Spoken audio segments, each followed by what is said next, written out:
So, Coach, back from a win at Montana, get it with 5 seconds left in overtime on a penalty kick. Could you just talk about the resilience of this team, and you have, them winning in overtime and getting the shutout on the road? It was good, obviously, to go on the road and get another win. I mean, we've had it tough here out of the gate, 3 of our first 4 on the road. We knew Montana was going to be a hard task. They're a great team. Mark's a fantastic coach.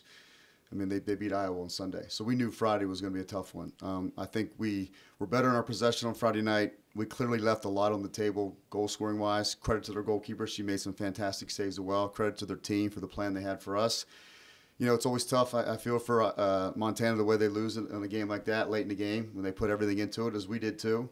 I do think at the end of the day it was a fair result, given the fact that we missed some clear opportunities throughout the match and managed it well. The girls were composed, and we got out there with a win.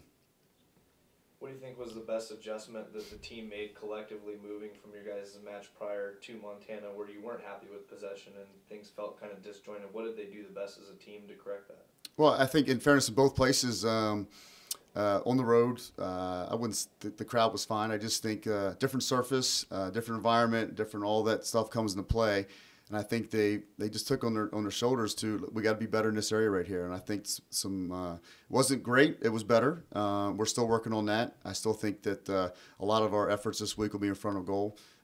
Again, I feel like in both those games we left some opportunities out there that in a game against UCLA, USC, etc. I mean, you're going to have to finish those because you're not going to have as many looks. And you talk about getting those looks. What do you do this week going forward to get those finishes that you had the opportunities but you didn't put them away? It's a little bit more of a put them in pressure situations. So we have some ideas in games we played this morning. They were fantastic this morning. They were hungry. They were chippy. Scored a lot of goals. So it's not just so much finishing. It's being a good scorer, and it's being around it with pressure in different environments, whether it's off a cross, rebound, etc. So we addressed that this morning. We'll continue to lay that in the rest of the week. You had 9 shots in the second half as opposed to 5 in the first half. What did you see that changed, and what adjustments did you make coming into the second half that allowed you guys to have more shots just overall? Well, I think we got a little bit hungry. It was 0-0, maybe a little bit urgency factor kicked in.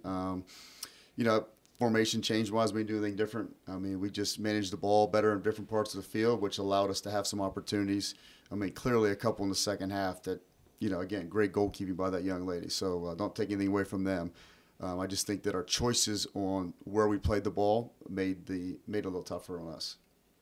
And then this weekend you have Oklahoma State and Cal State Fullerton non-conference play. First televised match this Friday night on Pac-12 networks. Can you just talk about the atmosphere you're hoping to have for that Friday night match? Well, we had the 3rd largest crowd a couple weeks ago for our only home game we had this year, so I'm expecting a big crowd.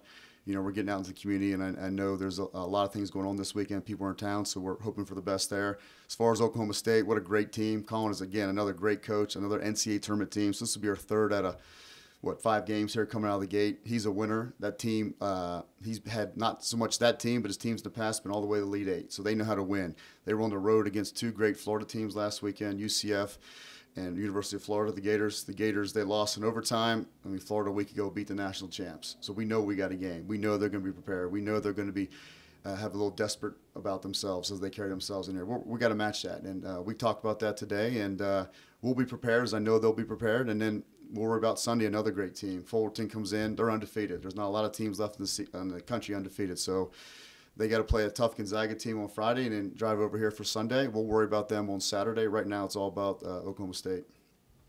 It's got to be so beneficial to play the non-conference schedules you guys do. We talk about Montana, Seattle U, teams that are going to probably have a chance to get to the postseason. That's got to be great going to Pac-12 play, knowing that you've got teams like that under your belt that you have good experience playing against. Absolutely. I mean, great teams. It's as I told our girls, I mean, in a way, these first 4 games were all regionally based teams. So there's even more of an urgency button that these teams want to take down Washington State, and we've got to be ready for them. So it's not been an easy 4 games. Let's make that clear. And they've done a good job handling that. Now we get an outer region team, a very good team, and then another one on Sunday. So we're seeing a lot. We're seeing different shapes, different styles, all that I'm confident is going to prepare us for the Pac-12.